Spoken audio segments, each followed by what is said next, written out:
The church needs to know that it's actually gaining ground, but it's gaining ground on the front lines where it shows up and the battle is hot. Do you know that we had a movement of Christians gathering in the heart of New York City, in Hollywood, in Seattle, and in Portland? And our believers were hit with tear gas, urine bombs, which is like urine in like little, balloon sacks being thrown at them. The police were actually not working to help protect because the city was working against the Christians.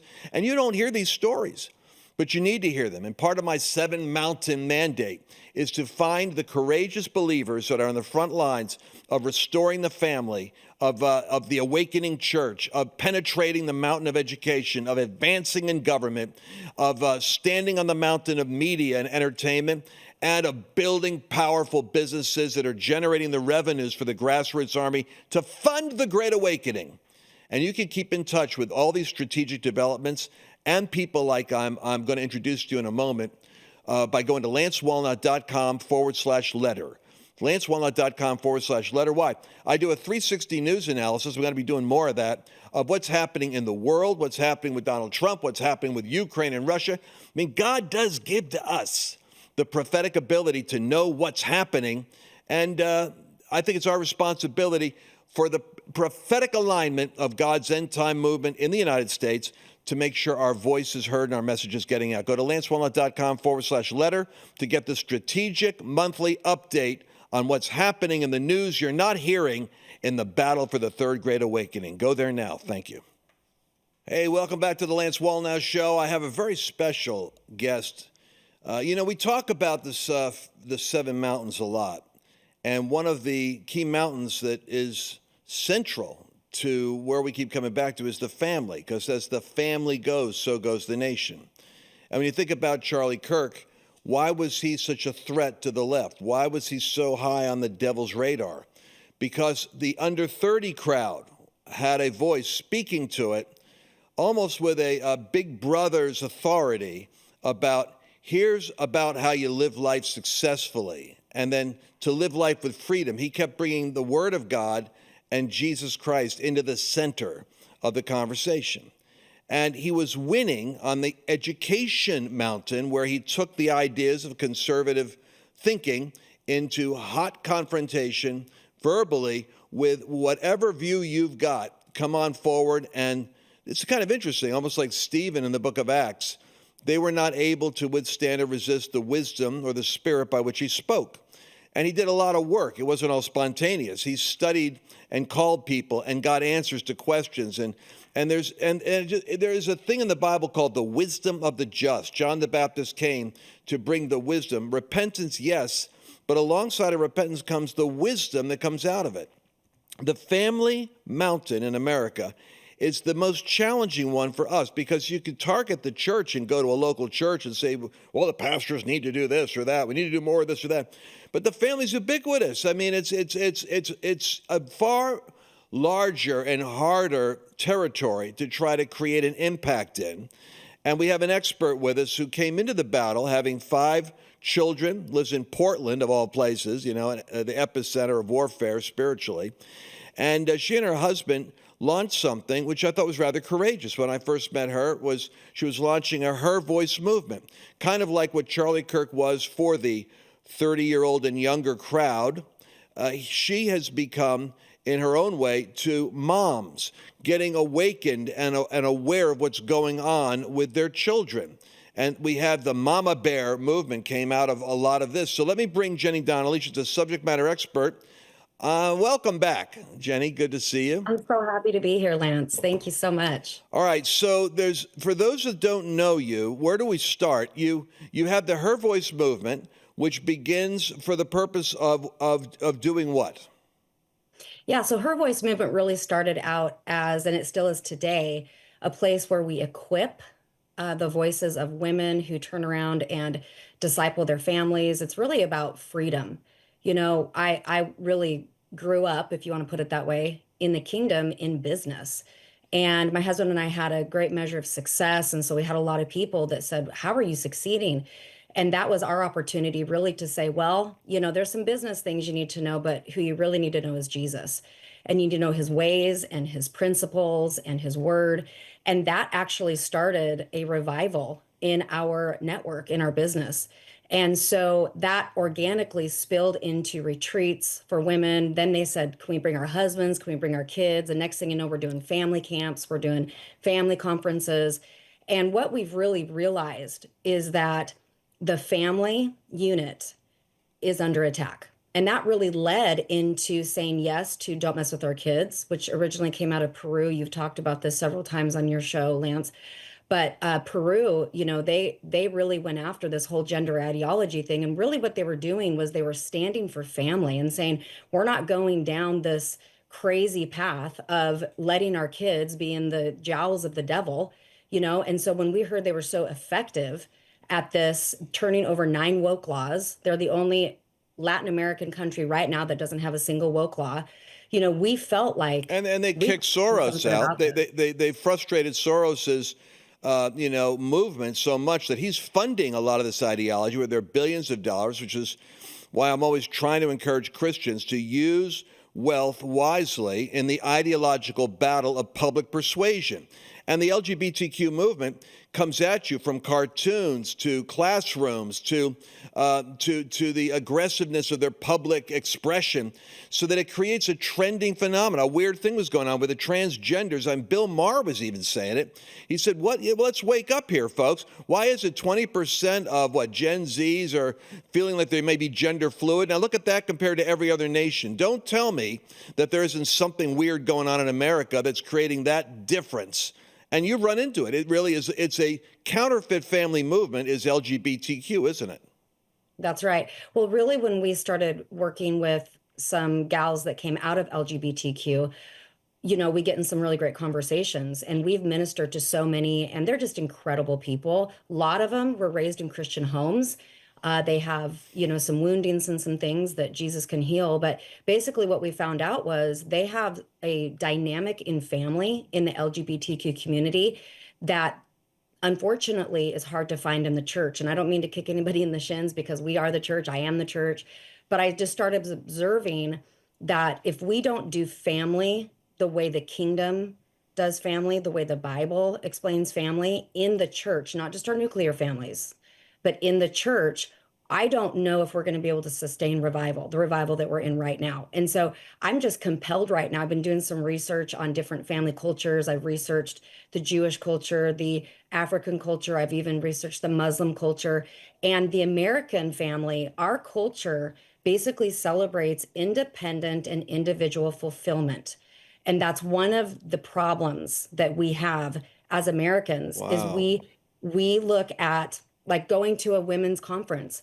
I'm kind of going for my own individual encounter. I'm not even necessarily thinking about my family. I'm not thinking about my elders, the generations past.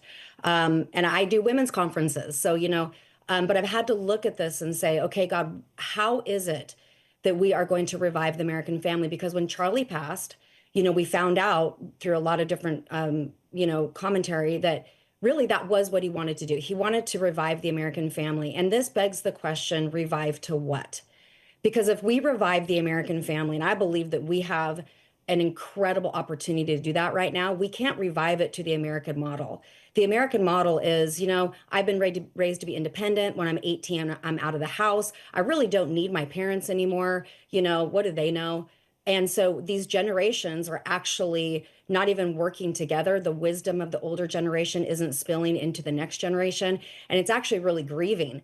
So reviving the American family right now, we have to know what we're reviving it to. The other thing, and this is interesting thought, is I said, okay, God, this insanity in America, what is happening? Not only it's 1 in 3 Christian youth do not identify with their biological gender, Christian. Okay. And then we have these schools with shootings. And then we have, of course, what happened to Charlie. And I just stopped and said, this is insanity. What is going on? And I really felt the Lord say to me, it wasn't an audible voice. It was just impression in my spirit. But I heard these words: the remedy to insanity is the gospel of Jesus Christ. And then I wanted to put a period right there. And God was like, no, I'm not done. It's the gospel of Jesus Christ lived out in family. And then it was, where else do you get an opportunity to forgive somebody 7 times 7 a day? And I just started seeing how, wow, we're going to have to learn how to do family instead of rejecting people just because they don't agree with us. Or, my sister, because she's a different denomination, she doesn't believe the same thing I believe. And I just feel like if we can enter into kingdom family template, I believe that we are going to have a harvest of souls that actually want to be with us and be a part of the family instead of reverting back to whatever counterfeit family they've come from. You said a mouthful and a couple of things that really, I got a little hammer here. I feel like just hit me in the head when you said it. For instance, we do celebrate independence. What was the second thing? Our culture, the DNA of the American dream is you grow up and you're independent and you have personal fulfillment.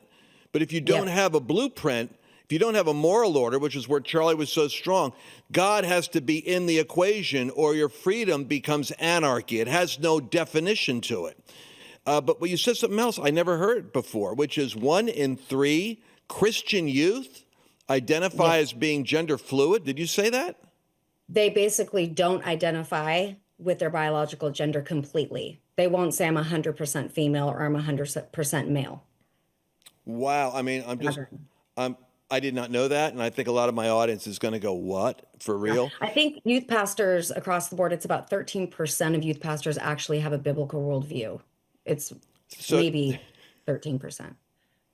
It's kind of, how do you keep from getting channeling frustration when you think about the states? 13%, which means the senior pastor doesn't have a priority. I just put it there. They're hiring youth pastors that can build the youth audience versus, actually disciple youth. And all right, but that's another subject which has to do with men. Men have a prominent role in this family thing because I got to hear a bunch of guys in my background going, it's about the fathers and about the men. So certainly the Her Voice movement was the natural, organic, wisdom of God biology, because the moms tend to identify more with protecting their little cubs than sometimes the fathers who are providing and, doing other stuff. Men are awakening, but I want to focus in on your movement with Her Voice. Maybe if we have time, we could talk about how the family model can better work. You're doing research on that. But let's go to the next question, which is, you and Pastor Russell Johnson, the Charlie Kirks, the reason why I always want to lift you up and bring you before my world is because there's tons of Christian conferences and Christian family events, and the devil isn't worried about that because it's rather narcissistic, if you don't mind me putting it, though. It's us focusing on us. The moment you cross over into listen, it's the ubiquitous world of influence. Our kids are not living only in their church. They're in social media. They're in TikTok. They're in Snapchat. And the LGBTQ community is so in creating community and dialogue in those insidious mechanisms where kids are sucked into conversations about things that they should be able to talk about with their parents or should be talking about in church, and they're getting clarity from other sources. I hate to break the momentum of this conversation, folks, but what we got to do is we've got to take a quick station break here for our various outlets, and we're going to be right back. There's a special relationship that a ministry has with the people that pray for it, support it, stand with it. And I've got a couple of hundred of you out there that I want to throw a party for. I got meals, party plans. Annabelle and I are going to be together. And I want to share with you the exciting inside story about the work that we're doing, work we do in partnership, organizations like Turning Point, like the White House Faith Council, and give you guys the insider update. What's interesting about this especially is, the meals, the resources, the whole event. We deliberately pared this thing down to the minimum cost possible, so it's only $350. I want you to be there. Go to lancewallnau.com/partner party. We'll see you there. All right, well, welcome back. Let's get into it. Jenny, keep going. Tell us what happened in Portland, what happened in LA, because you started moving out like Peru. Let's get the family out on the street. The gay pride parade is on the street. It's time that the American family had a voice. What happened? Yeah, so we went to 5 cities, New York City, right there in Times Square, Miami, Houston, Seattle, and Los Angeles. And it, you know, every city was had a different dynamic. New York City was incredible. We had some of our protesters get saved, give their life to Jesus. We always actually set up an area for our protesters because we want them to be able to express their First Amendment right for freedom of speech as well. Not that violence is tolerated or anything like that, but it's also an opportunity for them to hear the gospel, right? We don't want to be an echo chamber and get outside and then just talk to Christians. We want to share the love of Jesus and the gospel, the good news of Christ with people who are not yet saved. And so it's very evangelical. So that was amazing in New York. Miami was great. Houston was beautiful. We had kids come out from the projects and we gave away bikes. We gave away haircuts, free haircuts for kids. And that was incredible. When we got to Seattle, we actually had a heads up that week before we went because our pitcher, Ross Johnston, and my pitcher, we were on, you know, the different Antifa sites and communist, you know, social media sites, and basically saying, we're going to make these guys pay for coming to our territory. And so we thought, well, this will be interesting, and didn't really know that what was going to happen. I mean, my goodness. But we got there and we were outnumbered. There was about 500 Antifa. You know, you mix in a couple other groups in there. And it immediately from the get-go, our meeting started at 5 o'clock. That's when the event started. We came in at about 10 a.m. to set up, and they were already there. They'd already painted, you know, the structures around the park. They'd already flyered the park that, you know, the week before, but they were there throwing urine bombs. There were the tear gas. There was all sorts of things happening. We had a knife drawn on one of our youth. But I'm incredibly proud of the church because there was such I mean, in that environment, you know, when it's like, whoa, there's a whole group of people that are furious at us and they're actually being violent now. And then there's us, you know, everybody had to choose a side. There was no neutral Christianity going on. And so what happened was you had unanimous worship, you had unanimous praying. We were interceding for them. We were actually praying for them, which kind of riled it up even more. And then the police asked us to please, you know, cut our PA system so that they could make arrests, so that they could be heard. And that all happened. They had about 28 people arrested. Now, when they were arrested, now, why were they arrested? For violence. But when they were arrested, they actually just got right back out. There were no charges against a single one of them. So there's a whole There was system no charges. They're throwing urine bombs and they got tear gas and they're drawing weapons. And there was no prosecution. No. No charges. All right. No. You've got this is, I mean, this is mind-boggling. This was Portland, and and that was New York, and then you got Portland. That was actually Seattle. Oh, that was Seattle. Yeah. You could almost do a spiritual mapping conversation on what you ran into in these cities. I mean, New York had a little bit of, you know, you could actually reach the protesters. They swamped you. Where was it where you were swamped with 500? Was that Seattle? That was Seattle. It was actually in the chop zone, if you remember back during the pandemic, you know, when they tried to make the autonomous zone. We actually put in a permit for Pike's Place. That's where they throw the fish, you know, the iconic area there, because we knew that tourists would be walking through. We wanted wanted to be able to reach those people. We were ignored. We've now found out that that's called denial by delay. It's actually a tactic to keep freedom of speech for Christians out of areas. And so what they do is they just don't get back to you, and you just kind of think, oh, it's the government. They're not answering their emails. They're not getting back to us. By the time they get back to you, you're kind of narrowed into this corner to choose whatever they put in front of you. And they put you in a danger. They put you in a box where they could come at you and attack you. Yeah, Cal Anderson Park. And the police were not notified we were coming until Thursday.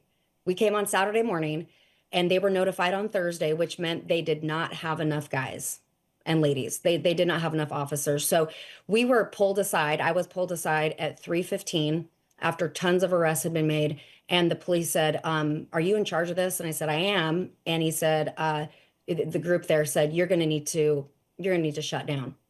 And I said, well, the problem with that is we don't start till 5. We advertised at 5. We have people driving from all over the Northwest to come here. And we would like to extend this at least an hour into the actual event. And they said, well, we got guys getting hurt. And I said, I don't want any guys to get hurt. We do have a permit here, you know, and they said, well, we're going to have to call the mayor. And I said, okay, all right, call the mayor. And I said, meanwhile, while you work that out, I'll be over here. And I was just pointing to the stage, you know. And I was just praying. I mean, Ross was on the microphone, Russell was on the mic. I actually didn't get on the microphone a single time. God told me, if you have something to say, I'll let you know. But I just interceded, quite honestly. It was intense.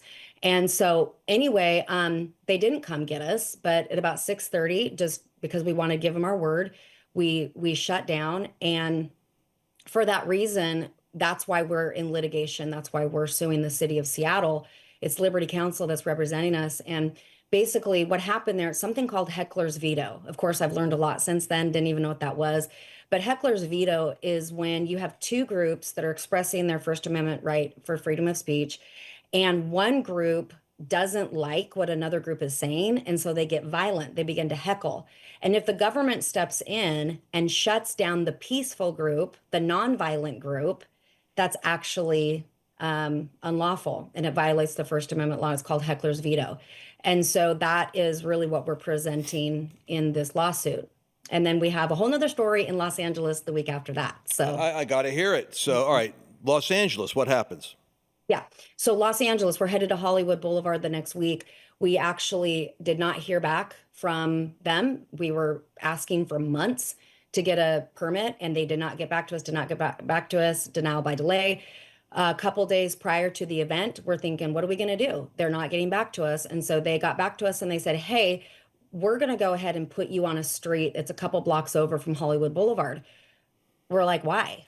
Why can't we have a Hollywood Boulevard? And they did not give us an answer. Well, we ended up looking online to say, gosh, is there another event that we didn't see? And what we saw was that 1 week later from our event schedule, LGBTQ was having their pride parade on that very block that we requested. And they were rolled out the red carpet. They were going to be given everything they asked for, including, you know, the stage, the beer garden, there were even city buses helping shuttle people into it. So they told us you can be on, it was a couple of streets over, I believe it was Hawthorne. They said you can take that street, but we're going to have to ask you not to sing because that's not First Amendment right. And you can't have water activities, which, you know, I wonder what they're talking about. They're talking about baptisms. You can't have a water activity and you can't worship.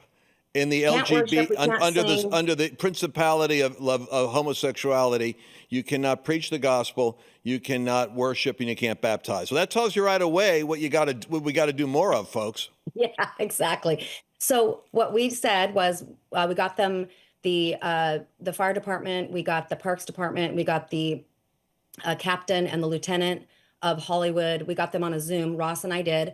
And Ross let them know, you know, just respectfully, we want to let you know that we are coming to Hollywood Boulevard, even though you haven't approved it. And we will be having human bodies block off the streets of Orange and Highland on that street for Hollywood Boulevard. We're going to do that under the protection of the First Amendment right, because we have a First Amendment right for freedom of speech. And we think it'll go a lot better if you help us. But, you know, that's totally up to you. And so it was kind of crickets at that point, and they got off the Zoom. And we met, thank God for Victory Outreach Church on Hollywood Boulevard. Shout out to them, because we got 500 people in their church. Actually, they had to turn people away, but we said, we just did a call out. Will you guys meet us at this church? And we're going to come up with a plan to get on Hollywood Boulevard. And we did an altar call. And the altar call was, we need 30 people to come forward right now, and you will be the ones to block off Orange. And then we had 30 people come up. We need you to block off Highland. And, you know, Ross Johnson, just shout out to him. It was like he'd done this 100 times. And people were like, wait, we're really blocking off the street. I'm like, we're really blocking off the street. So we went out all together. We had to make signs and all that because we needed to express our First Amendment right. We can't just, you know, like you're in the lobby of a church, you can't just talk to each other. You actually have to have a message, you know, for the First Amendment. So we went out, you know, and our sign said, you know, Jesus loves Hollywood. Hollywood will be saved. California belongs to God. You know, Jesus loves you, you know, all these beautiful things we said. There were nothing that was nasty, nothing that was dumb. You know, it was all gospel, and it was really amazing. So we went out on the street. It took literally 5 minutes to shut down the street and then get all the cars out of the block, right? Because there's cars inside now trapped. So we have to get them out. And we just threw our sound equipment on the ground. We did not have a stage. We just popped it up on the ground. And it was the captain that came up and said, I'm gonna start making arrests. And he told Ross, it's gonna start with you. And Ross said, okay. And he said, you're gonna have to clear people off this street. And Ross said, sir, respectfully, we're gonna exercise our First Amendment right today. and we're going to tell people about Jesus. And he said, okay, well, how many of you am I going to have to arrest? And Ross said, a lot. And so he said, okay. And so he negotiated, we got to be there for 90 minutes and everything, we're supposed to do an event where we do haircuts for kids for 2 hours before. We have testimonies that never got to go up there. We have so much that we didn't get to do, but what we did do is we worshiped, and then we put a baptismal in the back of a pickup truck and baptized a lot of people. We had people come down from apartments up there in Hollywood Boulevard. One girl came down and she said, I saw you guys praying. I need prayer. And the people in my apartment were saying, those are the Christians. Don't go down there. They're praying. Don't go down there. And she said, I'm a lesbian. But I need prayer. So I came down here, even though my friends told me not to. Anyway, she ended up giving her life to Jesus, got water baptized. And so God did a great work in the middle of just, incredible things. But here's why we're doing the lawsuits. We're not doing this because we have nothing else better to do. The reason we're doing this, Lance, is because there is no way that we are going to give up territory for every other freedom of speech except for the gospel. Anybody should be able to go to Hollywood Boulevard and say, I want to worship kangaroos. I think I'll do that today. Whatever, we're not saying that we deserve special rights, but we want the same treatment as LGBTQ pride that was happening the very next Saturday. So we're doing this because we want landmark cases to say, you know what? We're not going to back down anymore. We're not going to be Christians that just get ran over and we get all intimidated by the government. No, we have a First Amendment right here. We're not doing anything illegal, and we want to preach the gospel. And we're going to do that in Seattle or Hollywood or Michigan or Florida. We're going to do that because we have a constitution that backs that up. Who's handling your legal case right now again? This is Liberty Counsel. Liberty Counsel. Who is that, by the way, that's heading that up? I don't know actually who the head of it is, but our attorney is Daniel Schmidt, and he's actually the one that represented Cheon when they sued Newsom. And they Pastor sued Newsom. Cheon, right? So because he was going to lock him up and put him in prison, and $1,000 a day fine for everyone that went to church. Let's all remember that when Newsom is out, smiling away, running for president.